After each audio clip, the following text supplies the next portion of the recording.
하나님의 은혜를 입은 우리 사랑하는 성도님 여러분, 오늘 목요일 아침이 다시 새롭게 밝았습니다. 오늘 우리가 함께 나눌 말씀은 기쁨의 언덕 신명기 1장 말씀부터 시작합니다.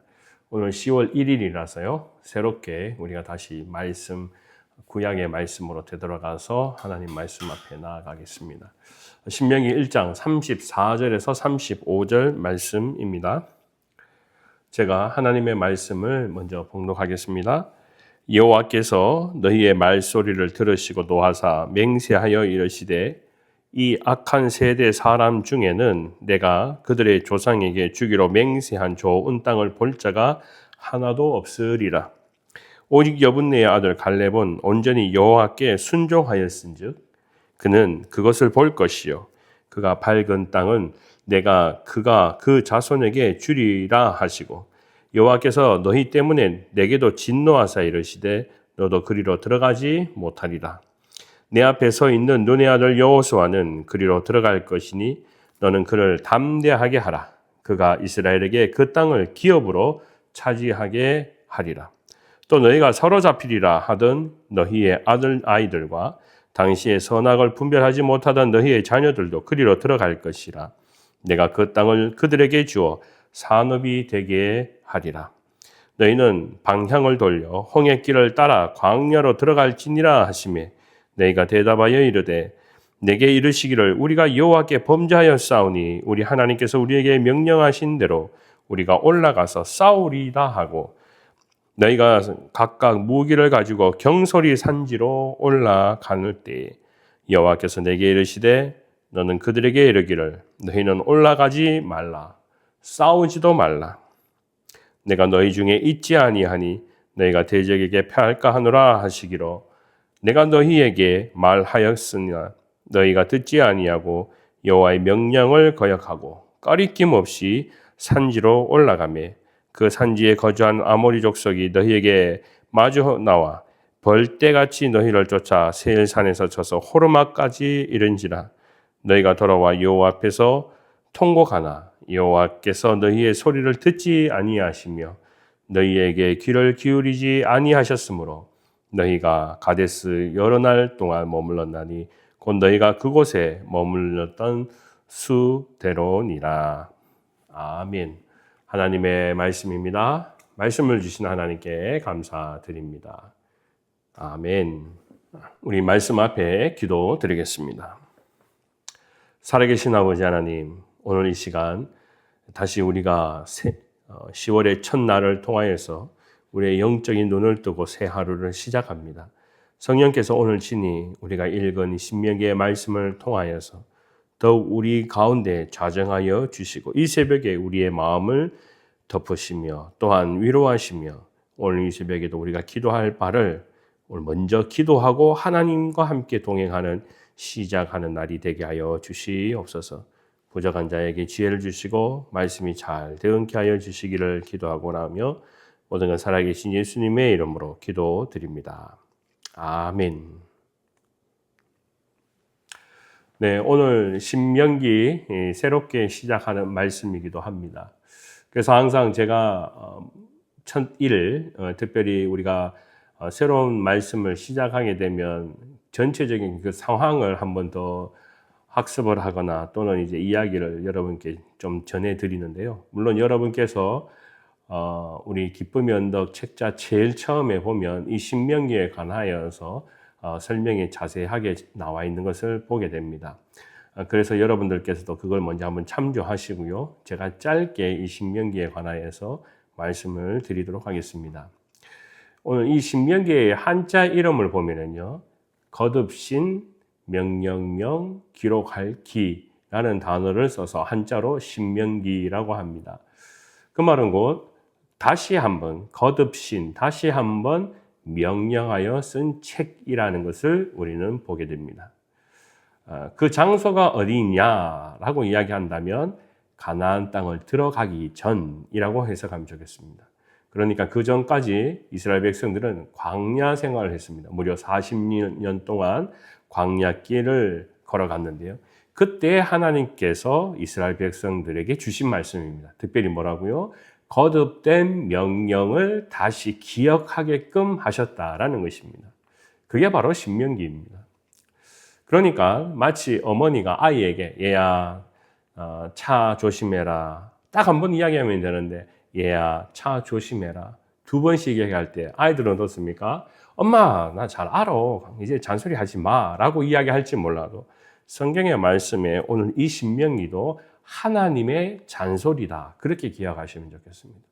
그래서 여러분이 신명기를 읽으실 때 하나님의 마음이 무엇인지를 더 깊게 우리가 알고 있습니다. 어머니가 잔소리를 한다는 것은 그만큼 그것이 중요하다는 것 아닙니까? 그래서 두 번 이야기합니다. 세 번 이야기합니다. 신명기는 마치 한 번 더 우리에게 가나안 땅에 들어가기 전에 하나님께서 거듭 말씀하신 일이다라는 것입니다. 누구를 통해서요? 모세를 통해서입니다. 그러면 이 내용이 거듭이라는 말은 한 번 더 있었다면 그러면 어느 책과 연관이 될까? 같은 명령, 하나님의 말씀이 기록된 책은 무엇입니까? 라고 성경 퀴즈를 낸다면 그 답은 바로 민수기입니다. 그래서 여러분께서 민수기와 신명기를 같이 읽어보시면 같은 공통된 내용이 굉장히 많습니다. 그래서 우리가 모세오경이라 하죠. 창세기, 출애굽기, 레위기, 민수기, 신명기 그렇게 해서요. 이 5가지를 토라라고도 이야기하는데요. 그만큼 이스라엘 백성들은 굉장히 중요한 유대인들에게 중요한 말씀이기도 합니다. 자, 그러면요. 오늘 읽은 이 성경 말씀은 어디에 그럼 기록되어 있을까? 여러분이 민수기 14장으로 한번 돌아가 보십시오.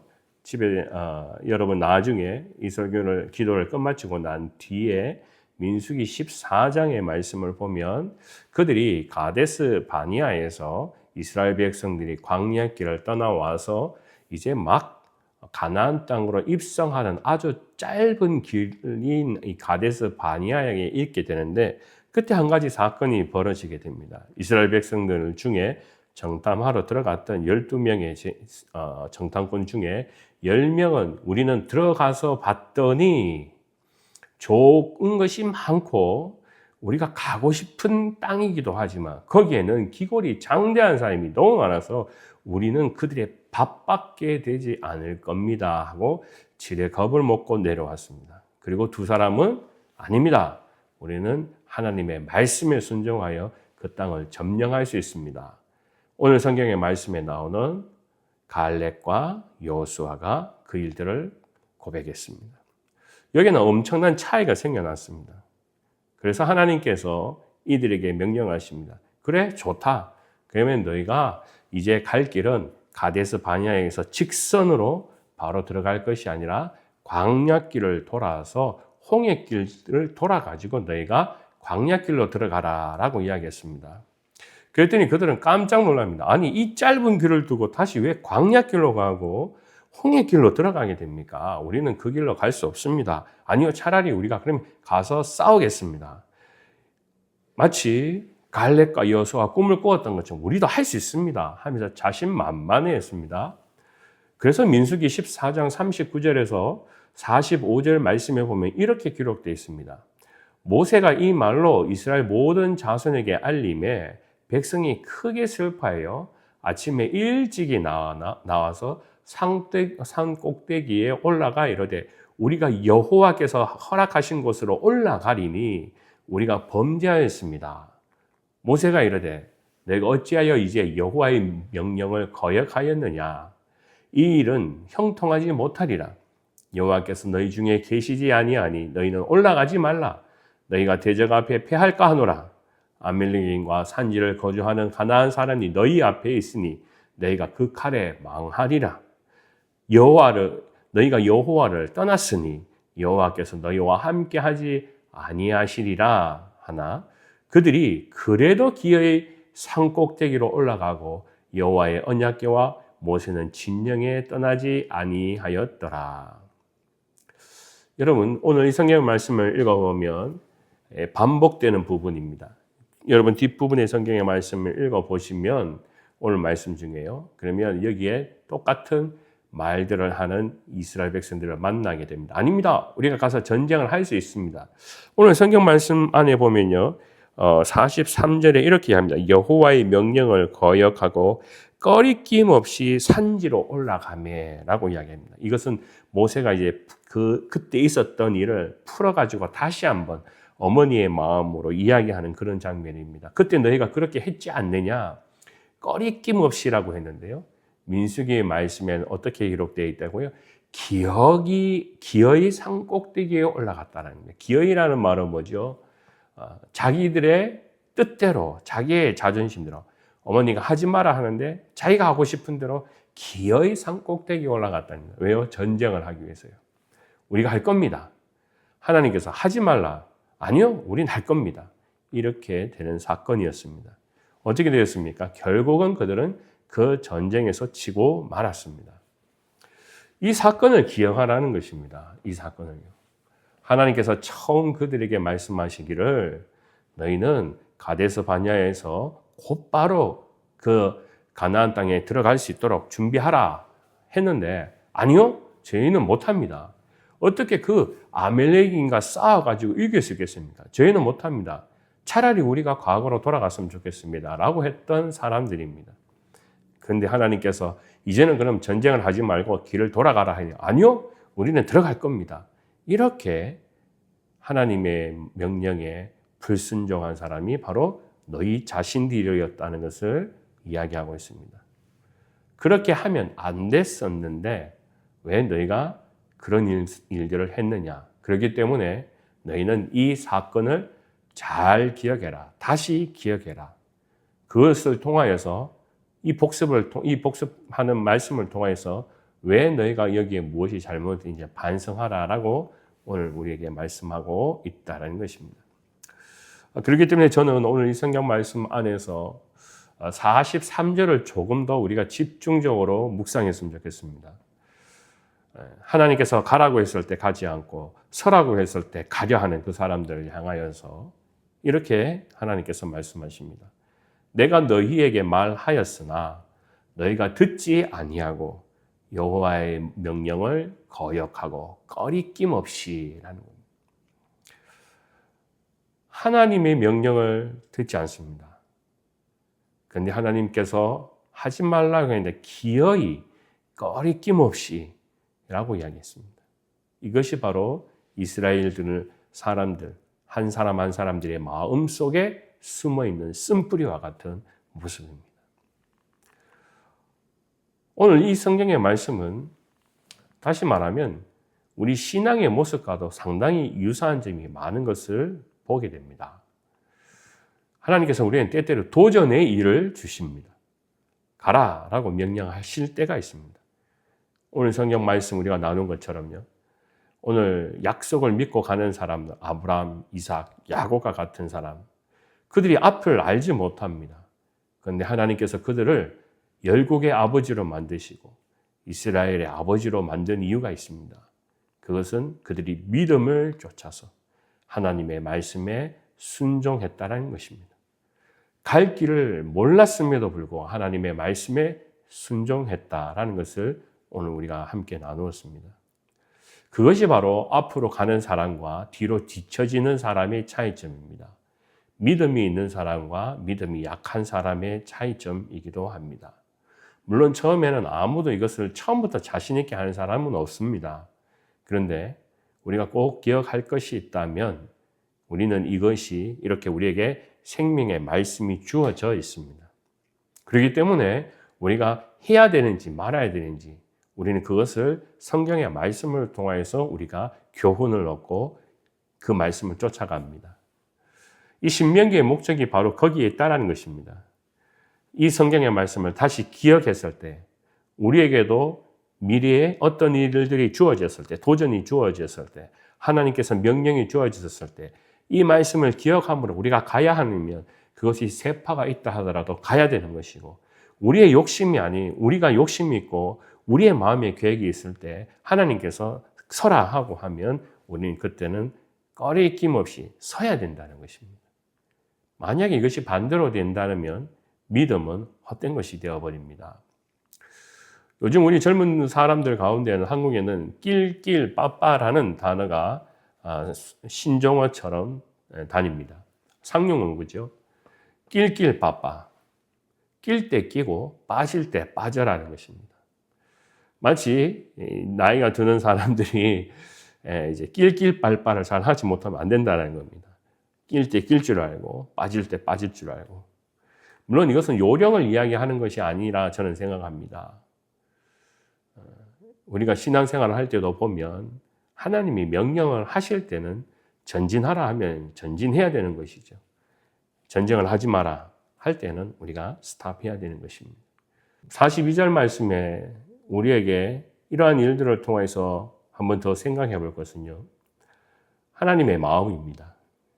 결국 하나님의 마음이 우리 자존심대로 하지 말아야 될 것을 할 때 이렇게 말씀하십니다. 내가 너희 중에 있지 아니하니 라는 말씀입니다. 우리가 아무리 열심히 내 생각대로 내 계획대로 했을 때 하나님 내가 하는 건 맞지요? 라고 이야기했을 때 하나님이 이미 그 속에 함께 계시지 않다라고 말씀하십니다. 이것은 무엇일까요? 구약 성경이 뿐만이 아니라 신약 성경 말씀, 계시록 말씀에 보면 에베소 교회에 관한 이야기가 있습니다. 에베소 교회는 상당히 칭찬받을 만한 많은 행위를 했던 교회입니다.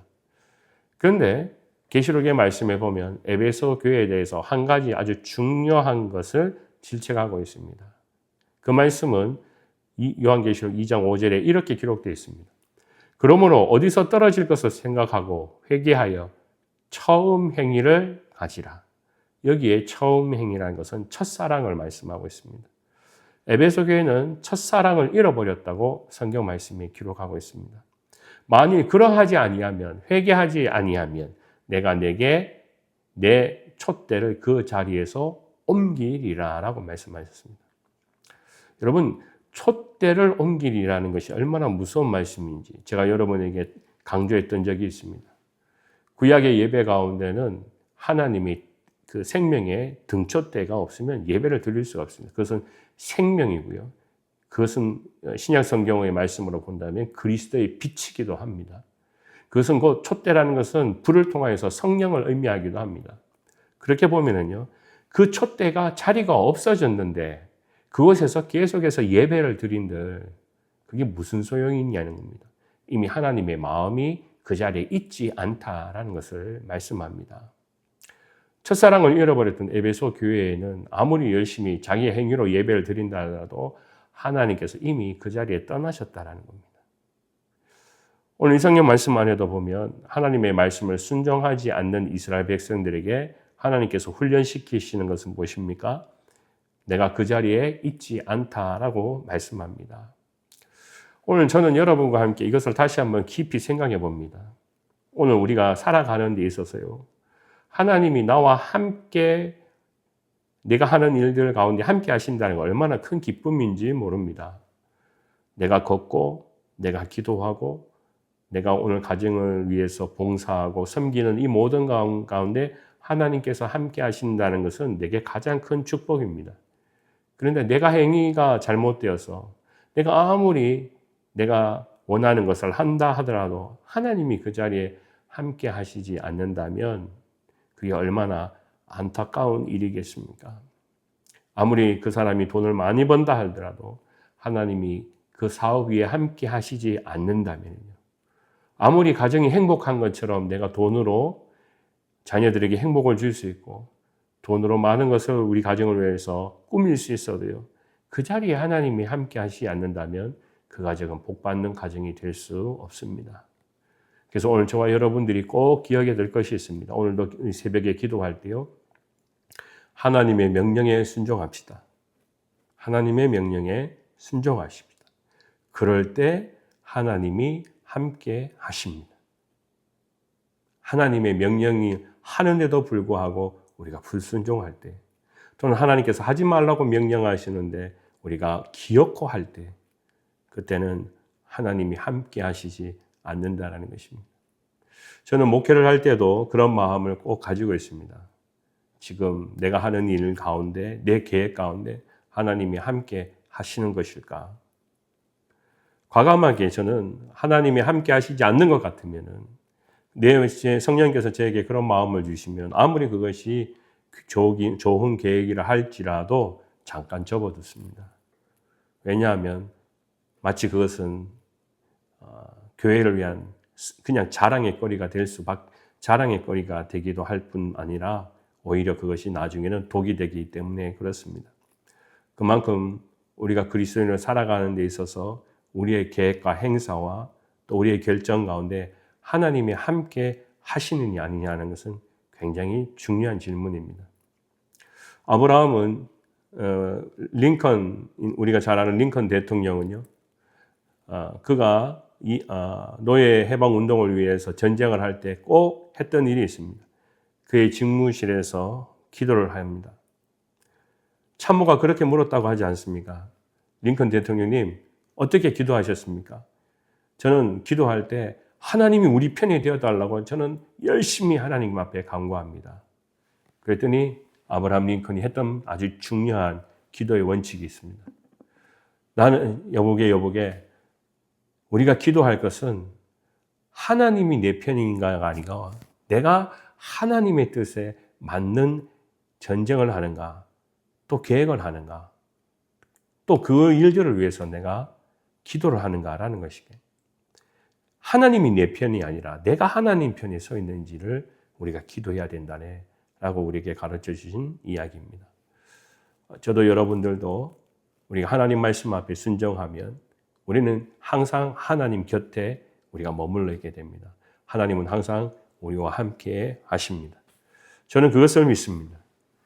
하나님의 명령을 순종한다는 것이 곧 저와 여러분, 우리 조이풀 교회가 가야 되는 믿음의 생명의 길임을 믿습니다. 오늘도 저와 여러분들이 그 좁은 생명의 길을 위해서 함께 기도하고 또 이 하루를 시작하시기를 주님으로 간절히 축원합니다.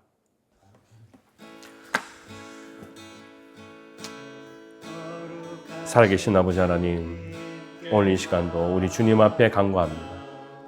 이스라엘 백성들을 통하여서 하나님께서 가르쳐주신 생명의 법칙을 우리가 잘 지켜가게 하여 주시고, 하나님께서 서라고 하실 때 우리가 서게 하시고, 하나님께서 고 가라 라고 말씀하실 때 우리가 말씀에 순종하여 가게 하여 주시옵소서. 오늘 이 하루도 주님과 동행하는 거룩한 그리스도인의 믿음의 삶이 되게 하여 주실 줄 믿사오며 모든 것 살아계신 예수님의 이름으로 기도드립니다. 아멘.